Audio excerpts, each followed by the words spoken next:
I'm very pleased to be here at an AdVia event. I think what they're doing is quite wonderful and inspirational. I'm talking about the mind beyond the brain, and minds extend beyond brains in a range of different ways. So I have to cover a lot of ground in half an hour. But what I'm going to suggest is that our minds are extending beyond our brains right now. They're filling this room in measurable ways, and I'll explain how. They extend far beyond our brains in linking us to other people and to animals and to others with whom we have emotional bonds. They extend beyond our brains in time as well as in space, through memory and through connections with the future. And they extend far beyond our brains through mystical experiences and connections with higher forms of consciousness. Now, the conventional view of minds is very different from all that. The conventional view put forward by the materialist belief system, which still dominates our universities and educational institutions, is that the mind is nothing but the brain. Minds are what brains do. Minds are nothing but brain activity. And all our mental life is encased inside our heads. We're insulated from everybody else in the privacy of our skulls. Now that is the standard view, and it's dominated the sciences since the late 19th century.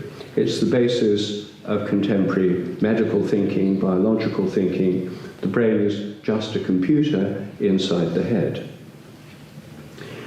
The trouble with this is that it doesn't, first of all, explain consciousness itself.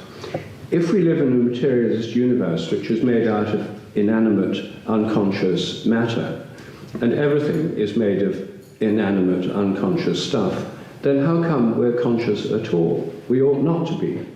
So some materialist philosophers of mind try to pretend that we're not, and try to explain away consciousness as a kind of illusion. The trouble is, that doesn't really explain it away, because illusion is itself a mode of consciousness. And in fact, the very existence of consciousness is called the hard problem in the philosophy of mind. Now, the first point I want to make is that if we think about something as simple as vision, we arrive at the idea of the extended mind, the mind beyond the brain. If you think of what's happening when you see me standing here now, the standard view says that light reflected from me goes through the electromagnetic field, inverted images on your retinas, changes in the cone cells, impulses up the optic nerve, changes in different regions of the brain, and all that certainly happens, but then that's supposed to explain vision. Well, first of all, it doesn't explain the fact you're conscious of what you're seeing. That's an aspect of the hard problem. But secondly, it doesn't explain your actual subjective sensation. You're experiencing a three-dimensional world in full colour. All of that is supposed to be inside your head. Yet nobody's ever seen a full-colour 3D virtual reality display inside someone's head. So that is profoundly mysterious. Where is your experience? It's meant to be inside your head. Well, the hypothesis I'm suggesting is so simple it's hard to understand, and that is that your image of me is in your mind but not in your brain. In fact, it's right here. It's outside your head. Everything you see involves, I'm suggesting, a projection of mental images, of perceptual images, to where they seem to be. Sometimes they're projected to where something is not, like in an illusion or a hallucination. But generally speaking, they're projected to where things are, which is why we get around in the world without bumping into things. Normally this works very well. So in other words, I'm suggesting that the mind is extended in every act of visual perception, and that our minds stretch out. If you look at a star, your mind projects out those images to the very star itself over literally astronomical distances. So our minds are extended in every act of perception. Right now they're filling this room. Now, that is something that I think happens with animals as well. It's not special to people. This is the way vision works. It's a two-way theory of vision. The light comes in and the visual images are projected out. It's not an original theory of mine. In fact, it's a theory believed in by people all over the world. It was developed in ancient Greece in some detail.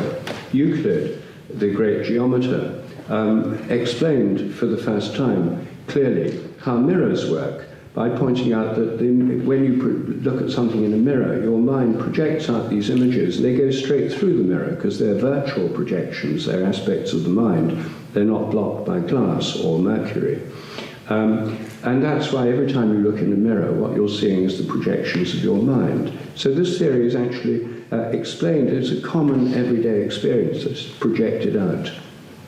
Even in modern physics textbooks, it says that the virtual images are behind the mirror and they're projected. There's little dotted lines in physics textbooks showing this projection, but it doesn't really think through those implications.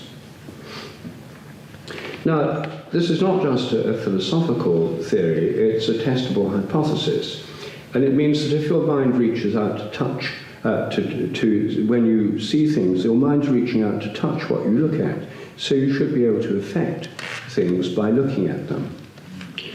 And the easiest tests of this in the realm of looking at other people. If you look at someone from behind and they don't know you're there, and they can't see you or smell you or touch you, and you might be hidden, you might be looking through a car window, for example, or a window of a building. If this theory is correct, they should be able to feel you looking at them, or at least sometimes would become aware of it. So the first question is, does the sense of being stared at actually exist? And as soon as you ask that question, you realize this is a very common everyday phenomenon. 95% of the population, according to surveys, have actually experienced feeling being looked at. And there's also the phenomenon where you could look at somebody from behind and they turn around. Most people have had that experience too. So I'm guessing most of you will have done. But there's a complete taboo on this subject within the academic world, even though everyone knows it. Even children know about this phenomenon, and it's known all over the world. In the academic world, it's not a you can't discuss this because it's just dismissed as a superstition or make-believe. However, it's testable.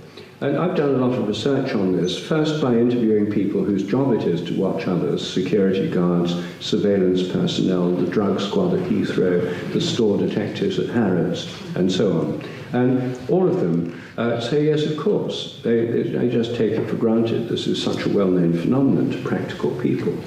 In the martial arts, you can train to become more sensitive. There's now been hundreds of thousands of trials, experimental tests since the 1980s, which show this is indeed a real measurable phenomenon.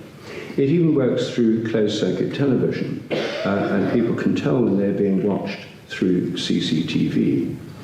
I summarize all this evidence in a lot of published papers. There was a whole special issue of the Journal of Consciousness Studies on this, and it's all brought together in my book, The Sense of Being Stared At, and Other Aspects of the Extended Mind. So I'm not going to go into the scientific evidence, but all the peer-reviewed papers are on my website if you want to see the details of these experiments. So, firstly, our minds are extended in every act of perception, and so are the minds of other animals. The world is full of visual projections, just as it's full of the transmissions of cell phones and radio and TV waves. This room is full of them. You can't see them, but they're there. And in the same way, it's full of the visual projections of everyone here. The second way in which minds are extended is through our connections with other members of social groups. In flocks of birds, like murmurations of starlings, an entire flock can turn almost simultaneously without the birds bumping into each other. Now, there's been a lot of attempts to understand this scientifically. Not only do they need to know where the other birds are, but they need to know where they're going to go. This is a simple everyday observation. These flocks of birds turn and I've never seen them bump into each other, and I've never seen any records of them doing that. They just know where the others are going. How do they do it? In the 1980s, people tried to produce computer models, supposing that they just looked at their nearest neighbours and adjusted their flight according to some kind of algorithm. That doesn't work. It turns out those models simply don't account for this, the speed at which this can happen. It works too fast for them just to watch, calculate things, then adjust their muscular movements. It happens much too fast for that. The best models today, computer models, are in terms of fields. The whole thing is a bit like a magnetic field. You move a magnet and all the iron filings change their positions. It's as if the whole flock has a field that links together the members of it and adjusts their behavior. They tune into the whole flock, as it were, the mind of the whole group. Now, the same is true of schools of fish and herds of animals. And these social fields, which link together members of groups, continue to link together members of social groups even when they move apart. For example, in packs of wolves, the adult wolves leave the cubs in the den with a babysitter and go out hunting, ranging over tens or even hundreds of miles. And yet, naturalists have shown that they seem to remain in touch at a great distance, which can only be by telepathy. It's beyond the range of scent or sound. And I think that these abilities, these connections between members of a group are indeed the basis of what we call telepathy. Telepathy literally means distant feeling, tele, distant, pathy, feeling. And I think this is a normal, not paranormal, natural, not supernatural aspect of the way social animals coordinate their movements and behaviors, even at a distance.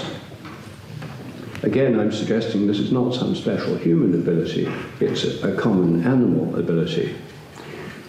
When I started investigating this, I thought, well, it's best to start with animals. They're less controversial than human psychic abilities, and I'm generally speaking better at it than people. So I started with domestic animals, dogs, cats, parrots, and horses. Collected stories. I now have a database of more than 5,000 case histories of stories that show people's animals can pick up their intentions. When they're in the same room, which commonly happens, they commonly pick up people's intentions. It could be subtle cues, body language, and so forth. But when people are miles away, you can't explain it in those terms, which is why I focused my research on dogs and cats that know when their owners are coming home. This work is summarized in my book, Dogs That Know When Their Owners Are Coming Home.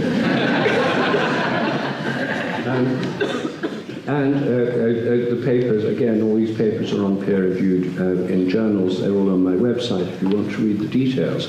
In these experiments, basically, we had people go at least 5 miles away. We filmed the place the dog waited. We had them come home at random times they didn't know in advance, so it wasn't routine. We had them come in unfamiliar vehicles, usually taxis, different taxi each time, so there was no familiar car sounds. And the people at home didn't know when they were coming. And sometimes there were no people at home. And over again, these dogs would go and start waiting at the door 20 minutes or so before the person came home. In fact, they started when the person formed the intention to come home. And this is a repeatable phenomenon. In fact, it's easier to repeat these experiments with dogs than people, because most psychic research tests are rather boring, the human ones, and people's scores tend to fall off. They get bored. Dogs never get bored of their owners coming home, so you can do it over and over again. The most common form of telepathy in the modern world is with telephones. Surveys show that more than 80% of the population have had the experience of thinking of someone who shortly afterwards then rings. They say, it's funny, I was just thinking about you. Or people know who it is before they look at the caller ID or answer the phone. Again, so-called skeptics and materialists have dismissed this evidence for over a century by just saying it's make-believe, it's superstition, it's just coincidence, you forget all the times you're wrong, you only remember when it seems to be telepathic. Well, we've tested that, and again, some of you will have read about these experiments. They're summarized in The Sense of Being Stared At, and again in peer-reviewed journal papers. In the basic test, we have 4 callers. We pick you, if you were the subject, you give us the names of 4 people you might be telepathic with. We pick one of them at random, ask them to ring you. When the phone rings, you're being filmed. You have to guess before you answer it who's on the phone. By chance, you'd be right 25% of the time. And in fact, in hundreds of trials, the average was about 45% of the time, massively significant statistically.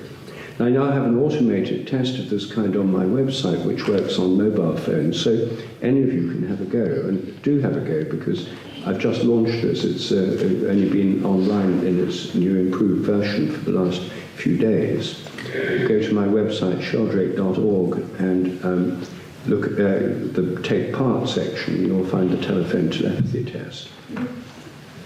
Telepathy also occurs very commonly between mothers and babies.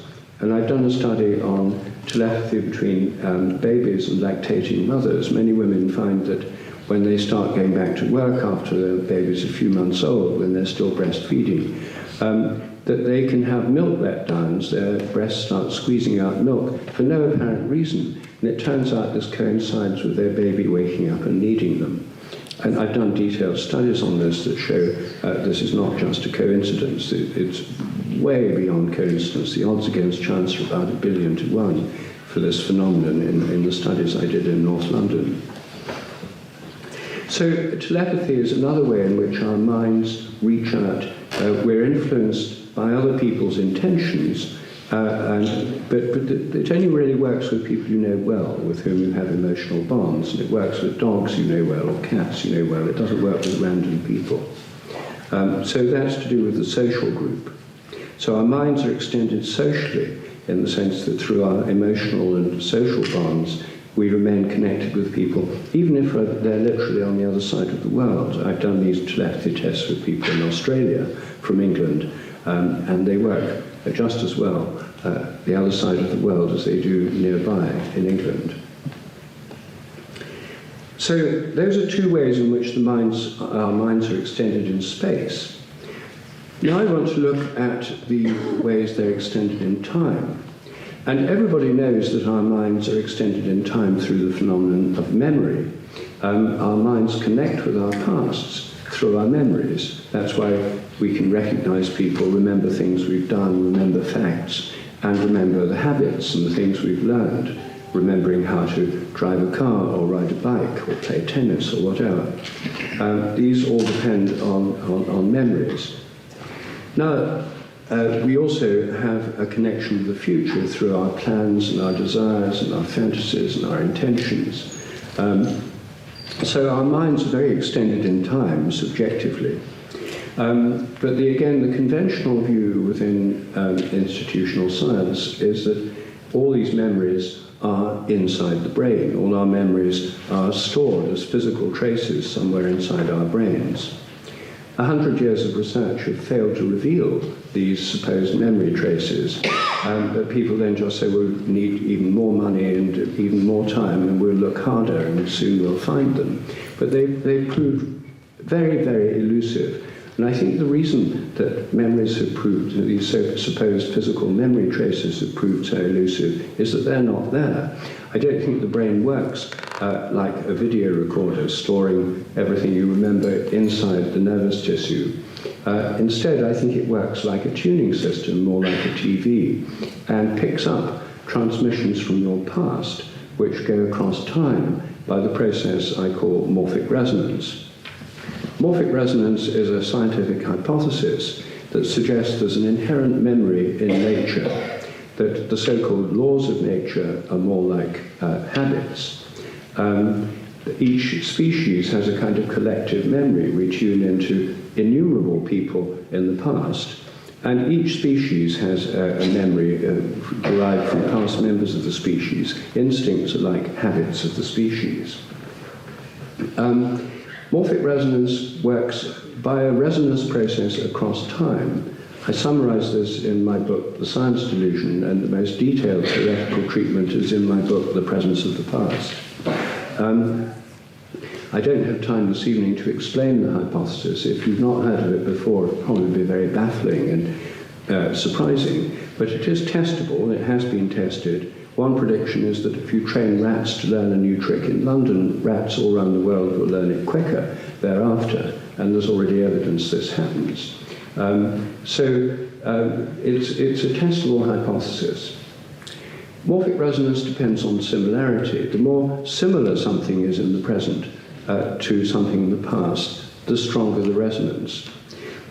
We all tune into other people in the past, especially people who are more like us, like past members of our family, because of similarity, part of our collective memory.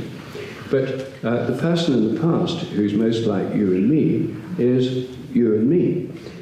You're more like you in the past than like anybody else, and I'm more like me in the past than anybody else. And that's why self-resonance is the most predominant form of morphic resonance working upon us, which is why we have our own memories first and foremost against a background of collective memory.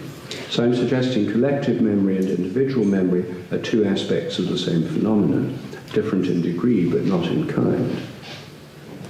So our minds are expended in space by morphic resonance from the past. And they occasionally seem to be connected with the future in a very mysterious way. I don't have a theory of precognition. Morphic resonance is a theory about influences from the past. But I think there's no doubt that precognition can happen, particularly in dreams. Most of us have precognitive dreams, although we usually forget them, just as we forget most of our dreams. But if you write your dreams down and do a particular exercise that I discuss in my book, The Sense of Being Stared At, you'll soon find, at least I soon found, that I was having precognitive dreams that I'd not been aware of before, usually dreaming of things that happen in the next 2 or 3 days, vivid imagery of specific things that happen that couldn't possibly have got into my mind any other way except through some mysterious influence from the future, working back in time. Of course, it raises all sorts of paradoxes. But what we're doing in precognition is essentially contacting our own minds in the future, just as we contact them in the past through memory. And some people suggest that instead of precognition, we should call it pre-call, because it's like the future version of recall.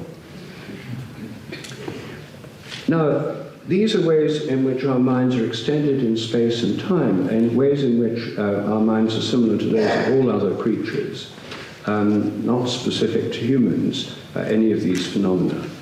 But I want to turn now to mystical experiences in which people feel that their own mind is part of a vastly greater mind.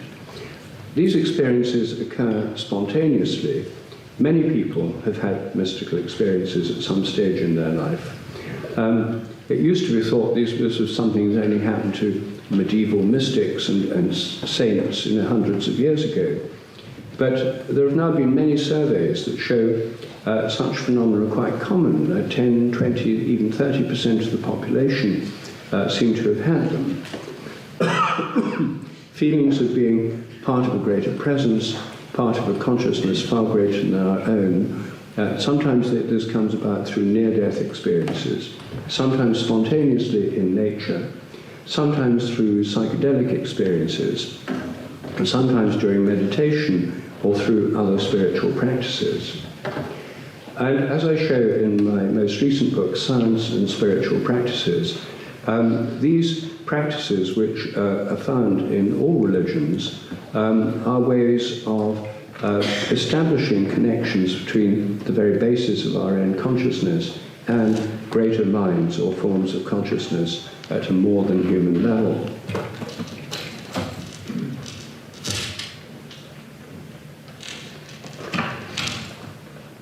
So, for example, in meditation, there's now many scientific studies of spiritual practices, and the studies on meditation show that there's a whole range of measurable effects of meditating. There's a calming down of the whole physiology, deactivation of the sympathetic nervous system, which is about being afraid, activation of the parasympathetic system, which is about being relaxed and not in a state of fear. People who regularly meditate tend to sleep better, they have a greater well-being. In fact, spiritual practices as a whole if you take the overview of religious and spiritual practices, there's now a vast amount of evidence that shows that people who have regular practices, spiritual or religious practices, are happier, healthier, and live longer than those that don't. This is where I think atheism should come with a health warning. In meditation, there are many effects on physiology, well-being, and now millions of people meditate. When I was at school, I'd never heard of meditation. No one told me about it. It was very little known in England. Now it's known all over the world, like yoga, and millions of people do it, usually in a secular spirit, not for the same reason that people traditionally did it in the contemplative traditions of Christianity, Buddhism, Sufism, Hinduism, and so on. But they do it because it has these measurable and easily understandable effects on our well-being and health. There are lots of popular books on meditation now, like Ruby Wack's book, Frazzled, about how it can help you deal with the stresses and strains of the modern world. But that's not why people meditated in these traditional contexts. They meditated for a quite different reason. The clearest explanations are those provided by the Hindu tradition. And in the Upanishads, there's a very clear statements about the way that our minds are part of fractal versions. They don't use the word fractal, but they're like versions of, or derivative from, the ultimate consciousness which underlies the whole universe. Brahman, the name often given in the Indian tradition to this ultimate consciousness, is the same as Atman, our own inner conscious spirit. And the point of meditation in those traditions is to reach the ground of consciousness itself, at which point we become one with this greater consciousness. And this greater consciousness in the Hindu tradition is threefold in its nature: Sat, Chit, Ananda. Sat is the ground of consciousness, the ground of all conscious being, that which enables consciousness to happen. Chit is knowledge, or the realm of names and forms. It's to do with the contents of consciousness. You couldn't have contents of consciousness without consciousness itself. But there's a distinction between the changing contents of consciousness and the ground of all consciousness.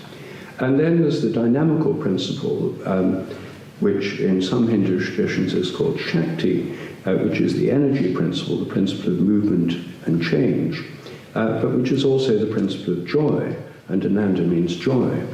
And the idea is the ultimate consciousness is not trying to get anywhere or go anywhere, it doesn't lack anything, and it's intrinsically joyful, which is why mystical experiences, when people have them, are extraordinarily joyful or blissful. Sometimes an experience of this kind, which may last only a minute or two, is enough to change the course of someone's life, as often happens to people who've had near-death experiences. So the ultimate ground of being is something we contact through spiritual practices, and that's a mind very far beyond the brain, the ultimate mind on which all forms of consciousness within the universe depend.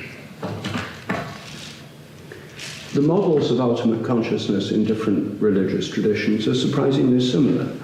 They're nearly always Trinitarian, threefold. So it's not the God or the ultimate reality is not just an undifferentiated consciousness. It's a consciousness with an internal physiology and differentiation. The Christian model is the Holy Trinity, and the Holy Trinity has as the ground of being God the Father, plays the same role as Sat in Sat, Chit, Ananda. And the basic revelation of God to Moses in the Old Testament, the first statement by God about his own nature at the burning bush, is, "I am that I am," a statement of conscious being in the present. I mean, it's just not with no content, just simply, "I am," the conscious being in the present. The Logos in the Christian Trinity, the second person of the Trinity, the second aspect, is that logos means word, but it's not just spoken words, it's about forms, what the Hindus call names and forms. And they underlies all the forms and structures and meanings and patterns in the whole universe. And then the Holy Spirit in the Trinity is the dynamical principle of movement and change, breath, wind, the flow of air. The principal model of consciousness in the principal metaphor in the Christian model is speech. That, like I'm speaking now, I am the speaker as a unified source. The words you're hearing are the words I'm speaking. They have, I hope, meaning, pattern, form. And they're carried on the breath. If I wasn't breathing out while I speak, the words would be silent in my mind. If I only breathe out, you don't hear the words, there's just the flow of breath. So the three go together, the ground of being, the forms, meanings, words, patterns, structures, and the energy. And actually, in the whole universe, this is what we find, according to modern science. It explains matter is now explained in terms of fields, which give shape or form or pattern, and energy, which gives the flow or activity of nature. So we actually have a source of energy on the one hand and form on the other. Now, for all religious traditions, this ultimate reality is conscious. What makes materialism different is not the basic idea of fields and energy. They have the idea that fields and energy are there, but they assume they're totally unconscious. And Lawrence Krauss, for example, a leading atheist, great friend of Richard Dawkins, wrote a book called A Universe from Nothing 2 or 3 years ago to prove you don't need God. But actually, his universe from nothing is not from nothing. It turns out it depends on the laws of nature, which he doesn't explain at all, mathematical principles of reason and order, on the one hand, which he presupposes, without explaining how they got there. On the other hand, an infinite source of energy, a quantum vacuum field from which fluctuations can give rise to whole universes. So he's got the logos principle, and he's got the spirit principle, and a common source of both. The only difference is that his ultimate reality is unconscious and joyless, whereas in religions, the ultimate principle is conscious and joyful.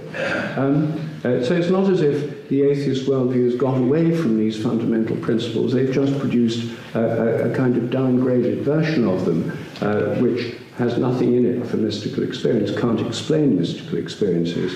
They try to explain them all just by changes in the brain or flooding bits of the brain with dopamine or other neurotransmitters. So they have to try and reduce all these things to the inside of the head. In the end, we all have a choice whether we prefer to understand our consciousness in terms of a theory, the materialist theory, which itself cannot actually explain consciousness. If we want to put that belief system first, as materialists do, and deny our own experience, we have that choice. But for most of us, I think, our own experience has to be the ultimate test of reality. And our own experience of our minds being extended in every act of perception, our own experience of them being interconnected through telepathic links with other people and with animals, our own experiences of a sense of unity with a reality greater than our own, and our own experiences of mystical states, if we have them, or states we arrive at through spiritual practices, tell us that our minds are vastly more extensive than our brains. Our brains have a role, obviously. They enable us to coordinate our activities and movements, but I think they're more like filters than generators of consciousness. Yet, as soon as you go out into the modern world, as soon as you enter an educational institution, you'll find that you're back in the materialist world, where it's nothing but the body and the brain. And this is still what most of our universities are teaching, it's what our schools are teaching, it's what our official medical system is based upon. And yet most people in their private lives don't really experience things that way. I think we're on the threshold of a major shift in consciousness, and I think the Advaya initiative is part of that, actually, in opening up a new way of seeing our minds as vastly greater than our brains. Our brains are wonderful, and they play a vastly important role, as anyone who has brain damage quickly realizes. I'm not saying the brain doesn't count, it does, but consciousness is vastly greater than the brain, and that's why this evening I'm talking about the mind beyond the brain. Thank you.